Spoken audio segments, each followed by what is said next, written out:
Michael Knowles has responded to the videos about Destiny, basically calling for conservatives to be killed. And I think it's a fair assessment because Destiny said if you wanted Charlie Kirk to be alive, Donald Trump shouldn't have been president in the second term. Said 7 of the 10 biggest protests. He also said previously that conservatives should fear being killed. And so let me just give you the quick, simple assessment, and then we'll play Michael Knowles' video and we'll talk about what he had to say. When you say conservatives have to fear being killed because the current level of violence isn't scaring them, what level of violence requires someone to fear that they'll die? A conservative death. Only when someone dies will they be like, holy crap, I might die too, right? That's kind of the point. It is veiled language intending to intentionally say the left will kill you if you pursue your politics. Michael Knowles published a video about this, which has many people talking, where he says, prosecute Destiny. Now, I myself have not gone that far. And while admittedly, this is my reaction commentary channel, it's not overtly and always political, but this is a big time and a big matter. So let's listen. Experiencing interruptions. I guess so. Let's try that again. Heavens me. Let's try this again. There we go. It's playing. They're just giving me the business for some reason. What is going on? Action. Case in point, Stephen Bonnell, who had this to say after the assassination of Charlie Kirk. Hash out the crime statistics? Not exactly like... You need conservatives to be afraid of getting killed when they go to events so that they look to their leadership to turn down the temperature. The issue is right now, they don't feel like there's any fear. Like, I don't know. It's like memes. It's just memes to everybody, I guess. I don't know, bro. I don't know. I don't care. I'm playing video games. Okay. Look at me reacting to Michael Knowles reacting to Destiny. Okay, I'm done today. I don't give a... God, it's going to be so gay if I get killed in the next 2 months of what I'm doing. Well, the out here, please don't anybody make any actual... The most weak bullshit speeches on my side. Jeez. God, if it happens, holy... I'm going to make a death note before I go out to go live and not... God, it's so optics. Hard to make sense of what he's saying. The first part is clear enough, though. He says conservatives need to fear for their lives when they go out to go do events. You need to make them fear for their lives. You need to make them think you're going to murder them. So, look, he obviously should be prosecuted. That is not protected speech. That's an incitement to violence. Clear as day. Stephen Bonnell should be prosecuted. He should spend a long time in prison for that. No question. Wow. But more broadly, these people should not be permitted in public. They should not be permitted in clubs. They should be fired from their workplaces if they say things like this. They should be ostracized from all of polite society. Not so that we can shrink the acceptable discourse. It's quite the opposite. What he is saying is, you need to threaten to murder conservatives so that they shut their mouths so that we don't have to deal with their open marketplace of ideas. It's worse than that, Michael. When he says that, and he's also made these other comments, it's a simple grade system, right? He said it's memes to them. It's memes, right? Destiny stated on Piers Morgan's show that 7 of the 10 worst protests, Charlie Kirk's death, most of the political violence, it's under Trump. And it's largely perpetrated, almost all of it, by the left. I mean, even Stephen Marsh, who wrote the book The Next Civil War and The Last Election, I think it's called The Last Election, he said the right is responsible for most of this. He's a liberal guy. The right's responsible for most, but the left is quickly catching up. Yes, because in the past year, it's been leftist. So let's break that down. You have violence up to the point of killings, and conservatives aren't scared. It's memes to them. So when he says you voting for Trump has resulted in liberals killing you, you should fear they'll kill you next, which requires conservatives to die for that fear to happen. Did Charlie Kirk fear death? I don't mean to be callous or cruel, but the answer is no. If Charlie truly thought that he would die stepping out onto that field, he would not have done it. He is a father and a husband. People rely on him. He's an employer. He did not think he was going to die. And that's what Destiny is saying. He should have feared death, so he wouldn't have done the event. Then he would have gone to Trump and said, please stop. Charlie Kirk dies. Terrifying assassination. And we here have a security assessment. Timcast, we can't do live events. Because in order to do so, at this point, with active assassinations and a rapid escalation of death threats, we need bomb-sniffing dogs, full-body pat-downs, vehicle searches. And we went over the list of everything you would need to secure an event. I'm like, that's insane. We've done events in the past. We did it a month ago. 2 months. I think it's 2 months now, right? Oh, no, it was a month ago. A month and a half, sorry. We did not fear that someone would bring in specialty weapons, explosives, 3D printed guns. It's always a possibility, but I don't think that I'm going to die stepping in. We have active death threats that we have submitted to the FBI. This is what Destiny was calling for. So let me do this. We will play the rest of Michael's video, but let me show you the context. He says clearly he should be prosecuted. And we have this. It says, what is defined as a clear and imminent threat in speech? A clear and imminent threat in the context of speech is a legal standard used in U.S. constitutional law, clearly advocating for unlawful or violent acts, likely to lead to action immediately or in the near future. So directed to inciting or producing imminent lawless action. A person shouting in a crowd, attack that building right now, would meet the standard. However, someone saying someday we should overthrow the government does not. Destiny's language is just before the line of illegality. I do not believe he can be prosecuted for it. So incitement to riot, conspiracy or solicitation to commit a crime, and terroristic threats are all possible. If they said burn that store right now, then you can be charged. Saying, if you wanted your friend to be alive, Trump should not have been president and you should fear death, doesn't cross that line. However, I will say this. Context matters. Michael Knowles may not be wrong. We may now be entering a point at which it actually is incitement. Why? Because of the context around the speech. Now, I don't believe that Destiny said conservatives should be made to fear death. I believe that was from before Charlie Kirk's assassination. But the Piers Morgan comments came afterward. Destiny is dancing on a very thin line where at this point, innuendo will not shield you. Someone was murdered. If you say, we should see more of this, and you mention a specific individual, not even, we're dangerously close to where the interpretation is going to be. If he says after this point, or if that video was made after, conservatives need to fear more death, you could very well get a prosecution stating, in this context and presentation of the assassination of Charlie Kirk, he advocated for more murder, which is an incitement to murder people. That's the environment we're at. With active death threats, you got to be very careful. I still think it's fair to say he's on the line. It's hard to know where it goes. Let's play more from Michael. What he is articulating is, as Chesterton calls it, the thought that stops thought. That is a thought that urgently must be stopped. Go to helixsleep.com/Knowles. I'm going to give him that quick plug because I am reacting to Michael Knowles' video and they were shouting out Helix Sleep. I don't know what it is, but I'll jump forward. I don't, look, I try to be careful and not react to like the entirety of a video or anything like that. But, shout out to Michael Knowles and the Daily Wire crew. He's not the only one. There's another prominent left-wing streamer, Hassan Piker.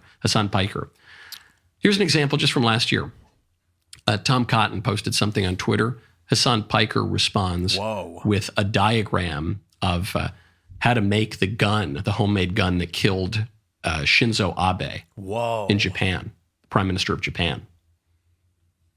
An obvious threat, a call to action to murder a sitting Republican senator. He should be prosecuted. Hassan Piker should be prosecuted. I'm gonna agree with that on that one. So this is where context is important. We've made the argument quite a bit. An imminent threat is required. But if you post a picture of how to make a gun that was used in the murder of a politician at a politician, I think in context, it is fair to prosecute. I really, really do. So I'm not going to play this stupid Tweedledee Tweedledum death threat game anymore. We know what the intention is. Hassan Piker has said things about engaging in violence in a video game. In a video game. We know you don't mean in a video game, dude. You are just testing the limits of law for the sake of you being able to call for death against other people. So that one absolutely crosses the line. If someone sent me a picture of a gun that was used, like if someone sent me a picture of the gun that was used to kill Charlie Kirk, they posted that at me, and the context around it was they are someone who has made veiled threats against me, that is where they cross the line. So let me clarify. Hassan has made veiled threats before. Hassan had used hyperbole as they've described it. I believe the collective body of works of Hassan creates a context around which he has called for violence, none of which is prosecutable, but we understand his point. When you then take an image of a homemade weapon that was used to kill a politician and show it and send it to another politician, that's a death threat. Okay? If, however, a popular mechanics or science guy was frequently just discussing the mechanisms by which incendiary devices are made and has never called for threats or violence against someone and did that, the context isn't there. Here, the context is. Government needs to come in and bring the force of actual government authority down and punish him for breaking the law. If the government does not do that, you'll get more of this. Indeed. You'll get more threats against conservatives. What's currently happening is these liberals who are threatening my life and Michael Knowles' life have used veiled threats for the past 5 to 10 years.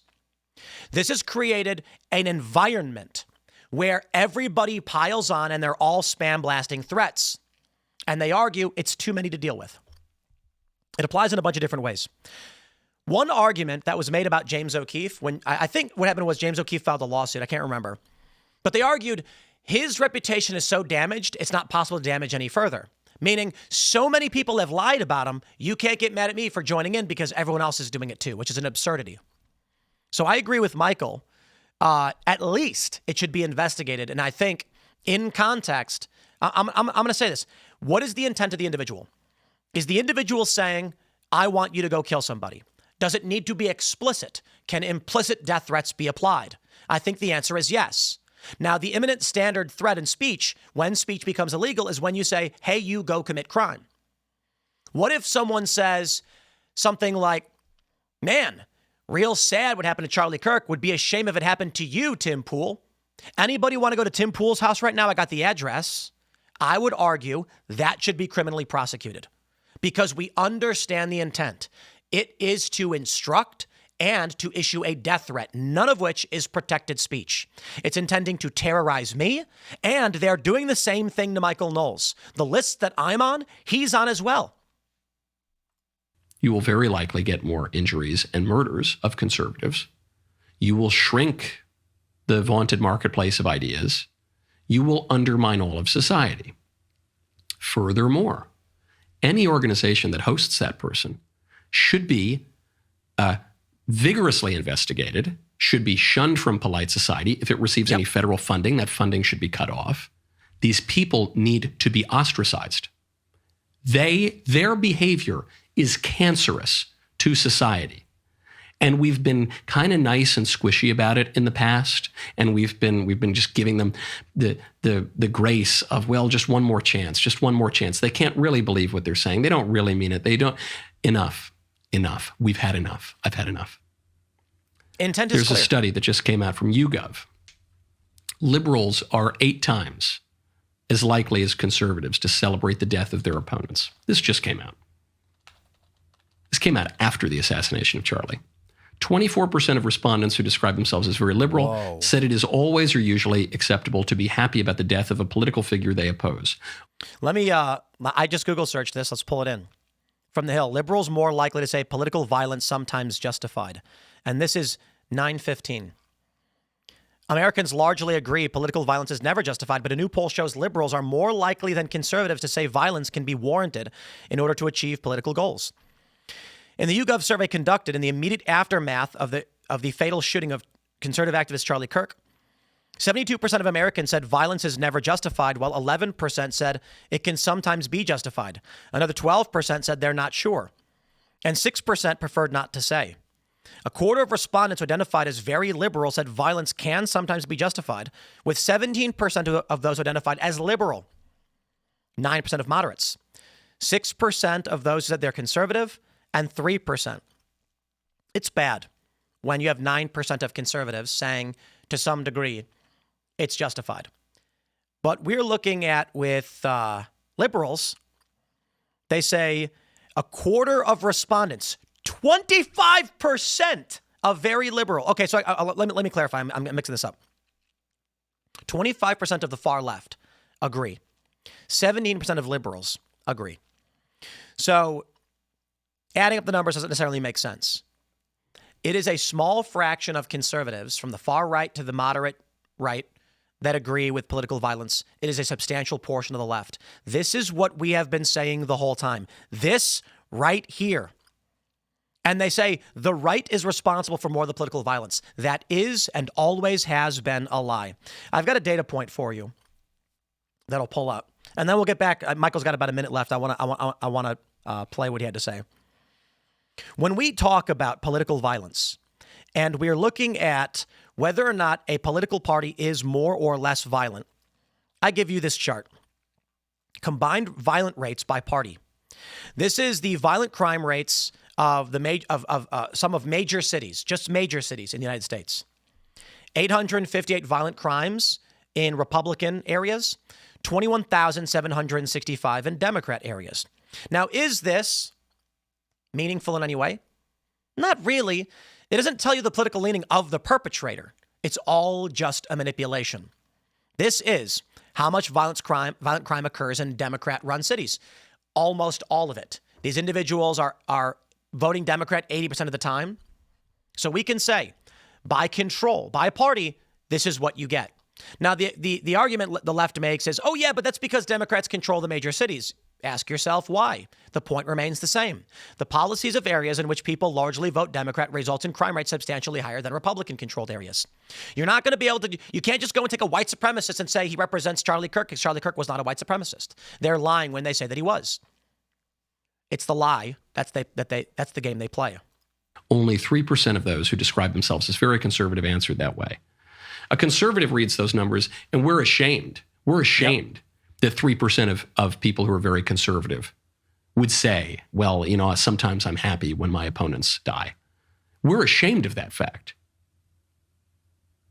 24% of very liberal respondents, 8 times the number. That is extremely antisocial behavior. That needs to be discouraged with every lawful means at our disposal. You cannot have a society that way. I agree. I think we can actually pull up the YouGov survey, so let's do that. What Americans really think about political violence. 2 days. Wow. 2 days after Charlie's death. Most Americans say political violence is a very big problem. So among all adults, 60% say very big, 28% say somewhat. That's nuts. 87% are saying, we got a serious problem here.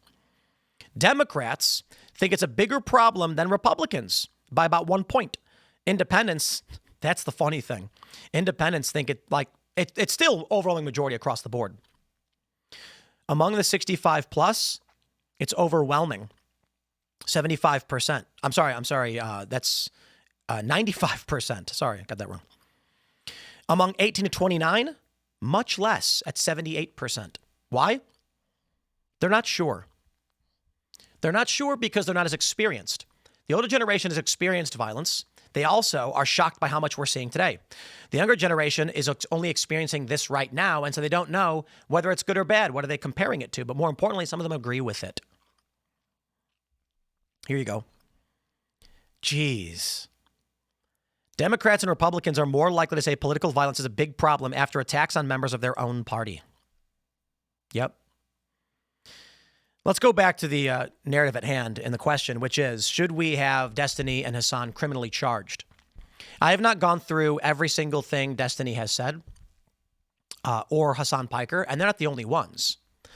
But I can say, at least for now, what Destiny is saying is on that line, which I believe they should actually look into to see if it crosses that threshold. Why? Because they're terroristic threats. Now, the problem, they're not terroristic threats targeting a time or place or a specific individual. And that's just this stochastic terrorism. I don't know if you can criminally prosecute that. The Hassan Piker gun thing, that might actually be. Why? Because Hassan has made hyperbolic statements in a video game, which they can easily prove shows the intent and the desire of Hassan to have people killed. He can argue it's not the case. But when you show a makeshift weapon that was used to kill somebody and you send it to somebody, that's a threat. That isn't part of the free marketplace of ideas. That isn't part of the open-minded ethos of our modern. Maybe I guess it is part of the open-minded ethos of our modern society. This is what our modern society gets you. Yep. Can't tolerate it. I agree. Shout out to the Michael Knowles show. Y'all should follow Michael, of course. I don't need to tell you that. You know Michael Knowles. You know all about Michael. We're big fans. Let me just put it like this. I am currently living under the threat of the far left. Not Groypers, not pro-Israel, not anti-Israel, not Islamists, not the Jews, not the Germans, just the far left. They use stochastic threats. Stochastic terrorism is effectively described as when someone goes, oh, won't someone rid me of this priest? The left defines it as someone screaming, hey, fascists are bad. Hey, fascists are bad. Why would anyone kill fascists? And then they hope that someone eventually goes out and starts doing it. What we are dealing with right now among the left is I call it the Tweedledee Tweedledum threat. And that is someone will say, people like Tim Pool should be next and he deserves it. Someone then responds with, whoa, is this Tim Pool's address? Hope nothing happens to him. We know the intent of that message. They're saying, someone please go kill Tim Pool. And they're doing this right now. We have to send these things to the FBI. Why should we tolerate that? That's clearly unlawful activity. It's not a joke. It's an actual threat with the intention of terrorizing me and manipulating the political landscape through terror. Democracy, as they claim to want, can't function if that's the case. So they should agree with us. They should agree with Michael. They should agree with me that anybody who makes the veiled threats or the Tweedledee Tweedledum threat should be charged or at bare minimum taken off these social platforms and not hosted, right? Tell me I'm wrong. Once again, shout out to Michael Knowles and the Daily Wire crew. Appreciate the video, and you guys should subscribe. He has the original video up, of course. Typically, when I do these reactions, I don't like to play the entirety of the video because I want to leave some to them, but I believe the commentary on Michael Knowles' comments is extremely important. That's why I say do him the favor and give him a follow if you haven't already, and subscribe to this channel. Thanks for hanging out, everybody. We'll see where this goes, I suppose. We'll see you on the next show.